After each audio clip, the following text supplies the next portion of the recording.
Hola, bon vespre a tothom. Nosaltres una intervenció molt curta, només dir que el nostre grup recolzarà sempre qualsevol tipus d'aliança que signifiqui que impliqui impulsar la recerca i l'estudi a la nostra ciutat.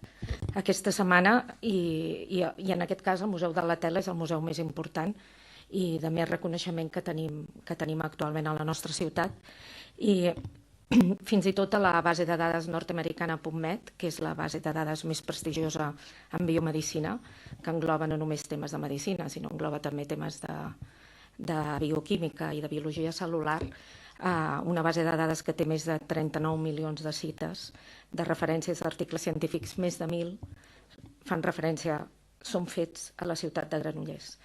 I d'aquests 1.000, molts han sortit d'estudis del Museu de la Tela, no?